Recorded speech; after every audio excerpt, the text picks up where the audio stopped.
Relation રાખ્યા પછી મોટાભાગનું સ્પર્મ બહાર આવી જાય છે, તો શું પ્રેગ્નન્સી રહેવામાં પ્રોબ્લેમ થઈ શકે? ના, એવું નથી.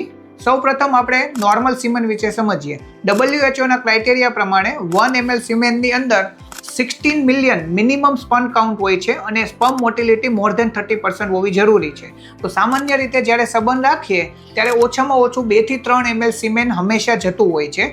તો આપણે સામાન્ય રીતે એવું સમજી શકીએ કે એક જ ઇજેક્યુલેશનની અંદર મિનિમમ 40 થી 50 મિલિયન જેવા સ્પર્મ જે ફિમેલની વજાઇનામાં પોર થતા હોય છે, તેમાંથી આપણને પ્રેગ્નન્સી રાખવા માટે અમુક જ, એટલે આઈડિયલી તો ઓનલી 1 સ્પર્મ જે નોર્મલ હોય તેની આપણે રિક્વાયરમેન્ટ છે, તો તે આપણી રિક્વાયરમેન્ટ આરામથી પૂરી થઈ જતી હોય છે. નેચરલી ફિમેલના વજાઇના માટે જે રિક્વાયર્ડ સ્પર્મ હોય છે એ ઓટોમેટિક સર્વિક્સ અને યુટ્રસ તરફ ટ્રાવેલ કરવાનું શરૂ કરી દે છે. એટલે જે સ્પર્મ અથવા ફ્લુઇડ વજાઇનાની બહાર આવે છે તેમાં સ્પર્મ લોસ થતો હોય છે, પણ તે આપણા માટે કોઈ મેજર કન્સર્ન નથી. તો leak of semen from vagina is normal, but leak of negative thoughts from your mind is not normal.